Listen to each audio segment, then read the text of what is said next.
BC reservation పోరాటంలో కాంగ్రెస్ పార్టీని శంకించాల్సిన అవసరం లేదన్నారు PCC chief Mahesh Kumar Goud. Court గడువు వల్లే పంచాయతీ ఎన్నికలకు వెళ్లామని చెప్పారు. బీసీ రిజర్వేషన్లపై కేంద్రంతో పోరాటానికి రాష్ట్ర ప్రభుత్వం సిద్ధంగా ఉందన్నారు.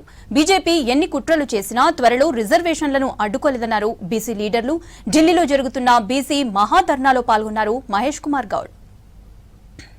కాంగ్రెస్ పార్టీ 42% రిజర్వేషన్ ఇవ్వడంలో చట్టబద్ధత సాధించడంలో ఎవరు కూడా కాంగ్రెస్ పార్టీని గాని రేవంత్ రెడ్డి గారిని గాని చిత్తశుద్ది శంకించాల్సిన అవసరం లేదు.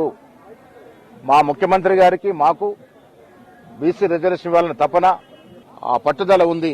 దాని కారణంగానే ముఖ్యమంత్రి గారి నేతృత్వంలో 2 చట్టాలు చేయడం, ఒక ఆర్డినెన్స్ తీసుకోవడం జరిగింది. దురదృష్టవశాత్తు బీజేపీ కేంద్రంలో బీజేపీ ప్రభుత్వం ఈ 3 చట్టాలను ఆపిపెట్టింది. మనం యుద్ధం చేయాల్సింది బీసీ సంఘాలు మేమంతా కలిసి పోరాడాల్సింది కేంద్ర ప్రభుత్వం పైన, బీజేపీ పార్టీ పైన. బీజేపీ పార్టీ ఉద్దేశపూర్వకంగా బీసీలకు వస్తున్న రిజర్వేషన్ ఆపుతోంది కాబట్టి వారి మీద పోరాటం చేయడానికి మా కాంగ్రెస్ పార్టీ ఎప్పుడు కూడా సిద్ధంగా ఉంది. ముఖ్యమంత్రి గారు రేవంత్ రెడ్డి గారు ఇటీవల రాహుల్ గాంధీ కోరడం జరిగింది, పార్లమెంట్ లో ప్రైవేట్ బిల్ పెట్టండి, తద్వారా కాంగ్రెస్ పార్టీ పరిపూర్ణ సపోర్టు బీసీ రిజర్వేషన్ చట్టబద్ధతకు ఇవ్వాల్సిందిగా ఉంటుందనే మాట కూడా కోరడం జరిగింది. ఆ దశగా ప్రయత్నాలు జరుగుతా ఉన్నాయి. రాబోయే రోజుల్లో బీసీలు యువకులు తిరగబడతా ఉన్నారు. వాళ్ళు తిరుగుబాటు చేసి శాంతియుత వాతాన్ని చెడగొట్టడానికి ముందే పరిష్కారం కోరుతున్నాం. వీపీ సింగ్ ఆద్యుడు, ఆనాడు వీపీ సింగ్ అడ్డం కొట్టించింది బీజేపీ వాళ్ళు. ఇప్పుడు బీజేపీ గవర్నమెంట్లో ఉన్నారు. వాళ్ళు బీసీ ప్రధానమంత్రి బీసీ అని చెప్పుకుంటున్నాడు. మరి నిజంగా బీసీ అయితే ఈ బిల్లు ఆమోదం పెద్ద కష్టం ఉంది. లైన్ షెడ్యూల్ చేర్చకూడదు, చేర్చడం లేదు. మన కులపోలు మన వల్ల మోసం చేస్తా ఉన్నారు. దీన్ని గుర్తుంచుకోవాలా. అందరినీ ఐక్యత సాధించాల్సిన అవసరం ఉంది.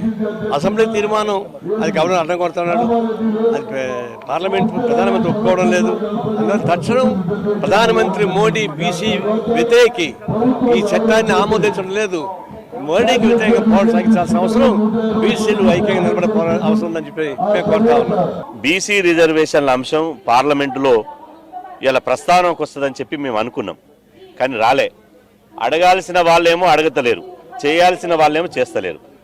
వాస్తవంగా 240 మంది పార్లమెంటు సభ్యులు ఉన్నటువంటి ఇండియా కూటమి కేంద్ర ప్రభుత్వం మీద ఒత్తిడి తీసుకొచ్చి పార్లమెంటును స్తంభింపజేయాలి, కానీ వారు ఆ పని చేయడం లేదు. కానీ నరేంద్ర మోదీ గారు బీసీ బిడ్డ అయినప్పటికీ కూడా బీసీ బిల్లుకు ఇవాళ ఆమోదం తెలపడం లేదు.